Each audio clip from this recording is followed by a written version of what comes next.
Dear friends, she was on her way to attend her high school friend's wedding, looking like a completely ordinary woman. No government-issued car, no security detail, just like any regular woman riding a scooter. As she got closer to the city limits, she saw a police checkpoint ahead. 3 or 4 officers were standing on the road near a barrier, and Officer Scott Myers stood in uniform at the center. As she approached, he waved his baton to signal Deputy Commissioner Natalie Collins to stop. So Natalie Collins pulled her scooter off the road and parked on the shoulder. The officer said in a stern voice, "Where are you headed?" The question was simple, but the tone wasn't. Natalie replied calmly, "It's my friend's wedding." "I'm going there." Officer Scott Myers gave her a long look from head to toe. Natalie Collins was a striking 27-year-old woman. Smirking, he said, "Oh, off to enjoy the buffet, huh? But tell me something. Does your aunt wear a helmet when she rides? Why didn't you have yours on? And you were speeding too. Gonna have to write you up." As he pulled out his ticket pad, Natalie immediately sensed what this was really about. She said, "Officer, I haven't broken any laws." "Oh, come on, lady, don't start quoting the law to me." He glanced at a nearby cop, then back at her and said, "Looks like she needs to be taught a lesson." Suddenly, Officer Myers slapped Natalie hard across the face. "Too many questions. When the cops tell you something, you listen." Natalie's head reeled for a moment, but she steadied herself. The fury in her eyes was unmistakable. The checkpoint supervisor burst out laughing and said to the others, "Still acting high and mighty, huh? I put women like you in your place before. Looks like I'll have to teach you proper respect." A junior officer stepped up and said, "Sir, let's just bring her down to the station. We'll straighten her out there. She'll learn how to talk to law enforcement real fast." One of them grabbed Natalie's arm roughly and barked, "All right, lady, get in the car."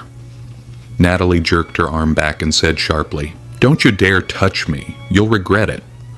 The officer lost it. He turned to another cop and snarled, "Look at this attitude." The next officer stepped in, yanked Natalie Collins by the hair, and started dragging her toward the vehicle.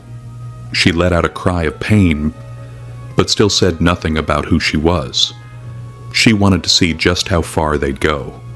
Another officer struck her scooter with his baton and muttered, "Pretending to be a good girl, huh? Let's mess with your little toy now."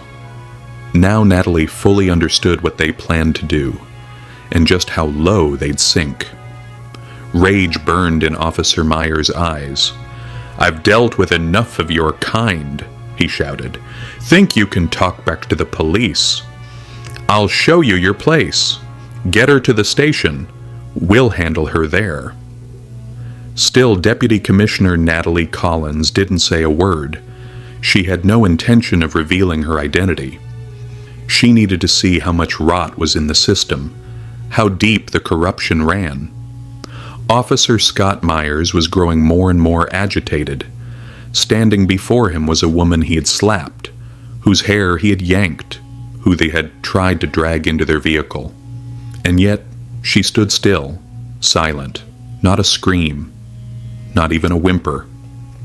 Myers barked at his men, "Get her in the damn car. We'll figure out what to do with this lunatic back at the station." Her silence wasn't fear. It was white-hot fury burning from the inside. The officer laughed and sneered. "Oh, now your lips move? Let's get you in the cell and see how long that attitude lasts." As they entered the station, Officer Myers bellowed, "Hey, where's everybody? Bring some coffee. We've got ourselves a special guest." Natalie just looked around at the dingy station walls. She was observing everything, how they treated someone who couldn't speak up. A constable leaned in and whispered to Myers, "What's the charge, sir?" Officer Myers laughed. "Nothing really. Maybe shoplifting or petty theft. Just write something. Doesn't matter. We just need to lock her up and shatter that ego of hers. No need to overthink it." Natalie heard every word, but her face gave away nothing. She wanted their own mouths to reveal how corrupt they were.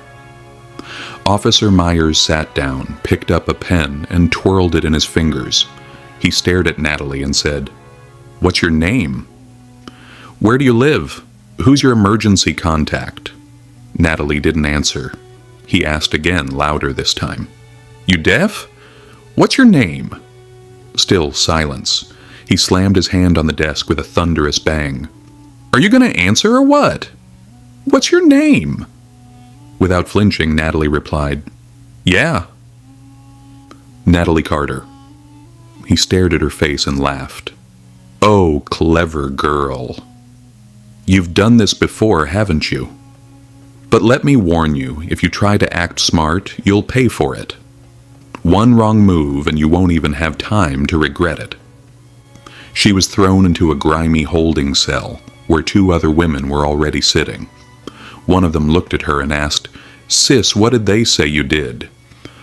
Natalie gave a faint smile but didn't respond. Now she was just watching and understanding. If someone in her position could be jailed for nothing, what hope did the average woman have? She sat quietly in the corner of that cell, eyes open, ears tuned, mind razor sharp. Officer Myers had someone forge a report and bark at, "Write her up for theft and blackmail." He slammed the file down on the table. "Move it." One of the cops hesitated. "But sir, we don't have any evidence." Myers chuckled. "Here at this station, we don't find evidence. We make it." After a while, a constable stormed over and slapped a hand down on Natalie's shoulder. But her face didn't even twitch. Officer Myers raised his hand again when suddenly a firm voice echoed from the doorway. "Hold it right there." Everyone turned to see Captain Robert Sanders standing in the entrance, a man known for running things a little differently. He stepped inside, saw Natalie's state, and furrowed his brow. "What the hell is going on here?" he asked. Myers smirked. "Oh, nothing, sir. Just a mouthy street woman getting too bold. We're teaching her a little respect." Sanders looked closely at Natalie. Her body language didn't fit the profile. "What's she charged with?" Myers fumbled. The disobeying during a stop." Captain Sanders didn't buy it.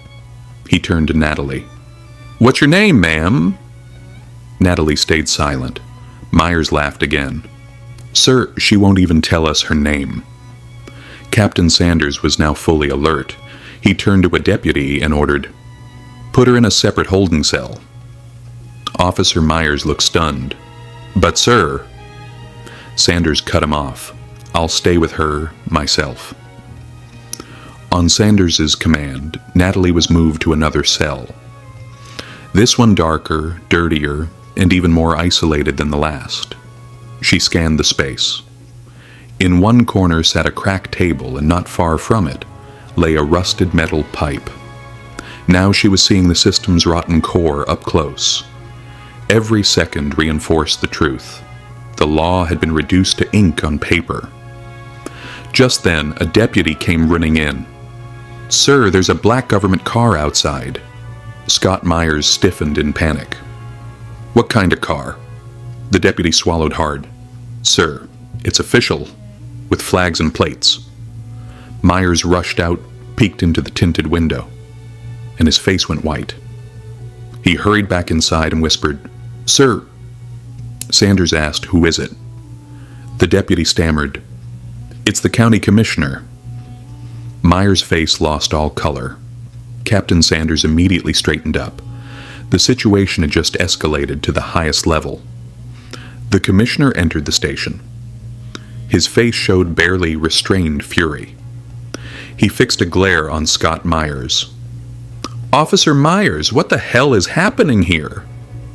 Myers replied nervously, "Just a routine matter, sir." "Nothing serious." The commissioner snatched the case file off the desk and began reading. A frown etched deep into his forehead. Then he fainted toward the cell. "And who's that?" "Sir, she's being charged with fraud." 420 and impersonation. Do you have evidence? The commissioner asked again. Sharper. Do you have any proof? Myers was now completely cornered. The commissioner stepped forward and looked the woman in the cell straight in the eye. What's your name? For the first time, Natalie gave a faint smile and said calmly, Deputy Commissioner Natalie Collins. The entire station froze. Silence fell like a hammer. Myers' knees buckled. The other officers stared, stunned. Their jaws slackened. The woman they'd slapped, dragged, and locked up wasn't just someone from the streets. She was the deputy commissioner for the entire county. Chaos broke out. Not a single officer could meet her gaze. The commissioner turned to Myers with rage blazing in his eyes. Myers, you filed false charges on a senior state official. Myers tried to speak, but Captain Sanders stepped forward. Sir, I told you. Something didn't add up from the start. Now Myers was completely isolated. Natalie Collins, calm and resolute, spoke her first command. Scott Myers, you're done. Effective immediately. You're suspended, and a criminal investigation is now being opened against you. Myers looked like he couldn't breathe. The rest of the officers slowly began to step away from him. Captain Sanders didn't hesitate. Deputy, place him under arrest. Book him and lock him up. But just as two deputies stepped forward, Myers pulled a folded paper from his pocket and smirked. Hold on, ma'am. Take a look at this first. Then do what you want. He handed over the document. Natalie and the commissioner both examined it. Myers said smugly, This is my transfer order. It came through 3 days ago, so no matter how mad you are, you can't technically fire me. I'm no longer assigned here. The entire station was caught off guard again. Natalie read the document carefully. The commissioner turned to Captain Sanders and said, Verify this. Right now. Sanders pulled up the digital records. It's legit, sir, but he hasn't handed over the reins to his replacement, which means he's still acting as lead officer here, and he's responsible for everything that's gone down. The commissioner's face darkened. No one's saving him now.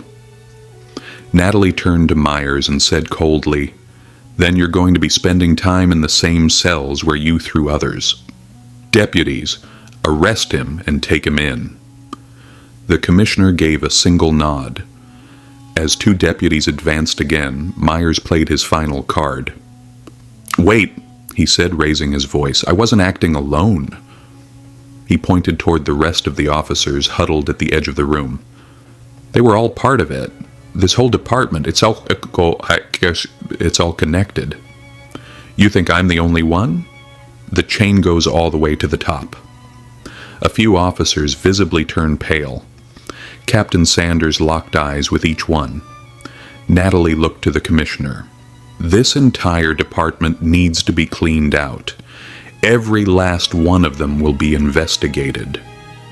The commissioner agreed firmly. Understood, ma'am. Everyone will be held accountable. And the moment those words were spoken, it was like lightning had struck the station. Outside, a few journalists had already gathered, suspecting something big was going on. As soon as the news broke that the entire department was being suspended, they were on their phones, broadcasting live. There would be no hiding this now. Just then, a sleek black SUV with government plates pulled up in front of the station. The back door opened and Chief Superintendent Grant Dalton stepped out. The most senior law enforcement official in the district. He looked around. All the officers had stepped to one side. He growled, "How long has this circus been going on?" No one answered. Natalie Collins stepped forward and locked eyes with him. "You think you'll walk away from this too?" Captain Sanders stepped up and handed her a thick file, a file that detailed all of Dalton's backroom dealings, payoffs, and abuses of power. Natalie handed it straight to the chief. "Here, Go ahead and read it. It's filled with your crimes. Sweat formed on Dalton's forehead.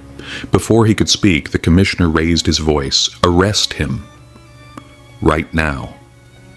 Gasps rippled through the building. No one had ever dared confront someone this high up. But when the chief was cuffed and led away, shockwaves spread across the state. News reached Washington, D.C. within hours. The governor issued an immediate order.